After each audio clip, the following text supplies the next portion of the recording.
400 قبل مسیح تپتے صحرا میں برف بنانے اور جمانے کا شاندار سسٹم ہوتا تھا۔ دنیا کے گرم ترین صحرائی علاقے میں سادہ پانی سے برف جمائی جاتی تھی اور کھائی بھی جاتی تھی۔ دنیا کے گرم ترین صحرائی یا سنگلاخ علاقوں میں بڑے بڑے گنبدوں والی عمارتوں میں کولڈ سٹوریج اور برف بنائی جاتی تھی، اور اس سے بھی بڑھ کر یہ کہ آج کل کے اے سی یعنی کہ ایئر کنڈیشنرز کی طرح ونڈ کیچر ہوتے تھے جو ٹھنڈی ہوا بھی دیتے تھے، جن سے نکلنے والی ٹھنڈی ہوا پورے گھر کو ٹھنڈا کر دیتی تھی۔ تو چلیں بتاتے ہیں کہ آخر یہ ہوتا کیسے تھا، اس کا طریقہ کار کیا تھا، یکشل اور ونڈ کیچر ہوتے کیا تھے۔ ایرانی صحرائی علاقوں میں آج کے دور میں بھی زمانہ قدیم کے بڑے بڑے گنبد نما مقام دیکھے جا سکتے ہیں۔ یہ کسی مذہب کی روایتی نشانی نہیں ہے، بلکہ ان میں پانی سے برف بنائی جاتی تھی۔ پرشین یا فارسی لینگویج میں یکشل کا مطلب ہوتا ہے آئس پٹ۔ یک کا مطلب آئس اور شل کا مطلب پٹ یعنی کہ گہرا گڑھا۔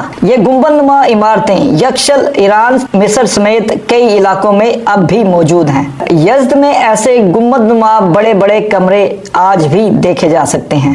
اس شہر میں موسم انتہائی گرم رہتا ہے، جولائی میں 40 ڈگری سینٹی گریڈ تک بھی جا پہنچتا ہے۔ آپ نے کنگڈم آف ہیون مووی تو دیکھی ہوگی۔ کنگڈم آف ہیون مووی کے ایک سین جس میں قدیم لوگوں کو برف نکالتے دکھایا گیا۔ صحرائی علاقوں میں برف ایک لگژری آئٹم سمجھی جاتی تھی۔ یہی گنبد نما عمارتیں صحرائی علاقوں میں برف بنانے اور سٹور کرنے کا سب سے اہم ذریعہ ہوتی تھی۔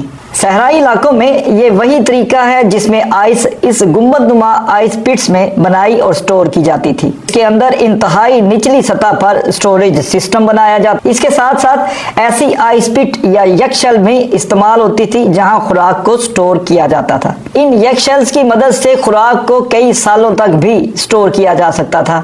یکشل کو کئی خاص مٹیریلز کو ملا کر بنایا جاتا تھا۔ ان گہرے گڑھوں یا پٹس کو ہیٹ ریزسٹنس مٹیریل، ریت، چکنی مٹی، انڈوں کی سفیدی، بکریوں بھیڑوں کے بال، لیمن جوس، راکھ سے تیار کیا جاتا تھا۔ آئس پٹس کی دیواریں 2 میٹر تک چوڑی ہوتی ہیں۔ سخت گرمی کے موسم میں ان آئس پٹس کو مٹی کی تھک لیئر سے لیپ بھی کیا جاتا ہے تاکہ سورج کی گرمی سے ان کو انسولیٹ کیا جا سکے اور گرمی سے بچایا جا سکے، جس کی وجہ سے اس کے اندر کا درجہ حرارت انتہائی کم ہو جاتا ہے۔ اس کے بعد اس کا دوسرا پروسیس شروع ہوتا ہے۔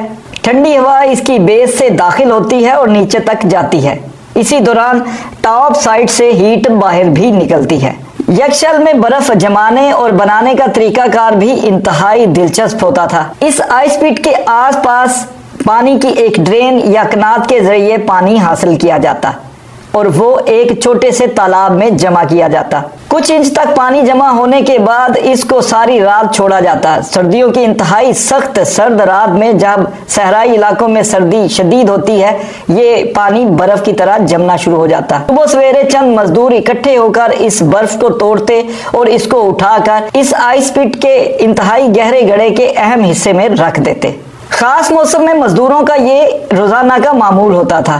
یکشل کے اندر جانے کے عموماً 2 راستے ہوتے تھے۔ ایک انٹرنس پٹ فال اور فروزن ایریا میں ہوتی، دوسری انٹرنس جنوبی حصے کی طرف ہوتی۔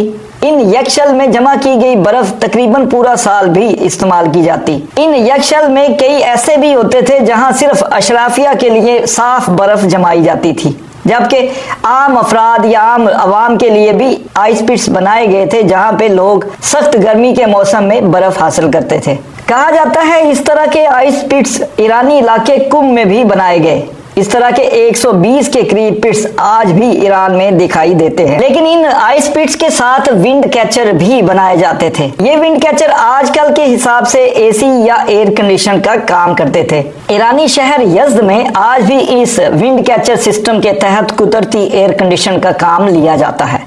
انڈیا کے راجستھان میں بھی کچھ عرصہ قبل بنایا جانے والا سکول بالکل اسی طریقہ کار کے تحت بنایا گیا، جہاں پر تپتے صحرا میں ہر کلاس روم ٹھنڈا ہوتا ہے۔ یکشل تقریباً 1960 تک کسی نہ کسی صورت میں استعمال ہوتے رہے، مگر پھر استعمال میں آنے بند ہو گئے۔ اس کی وجہ یہ تھی کہ جو برف اس سے تیار کی جاتی تھی وہ زیادہ تر ڈسٹ سے اٹی ہوتی تھی، جبکہ اس دور میں نئے ریفریجریٹرز جو الیکٹرک اور کیروسین آئل سے بھی چل سکتے تھے وہ بڑے پیمانے پر مارکیٹس میں دستیاب بھی ہو گئے۔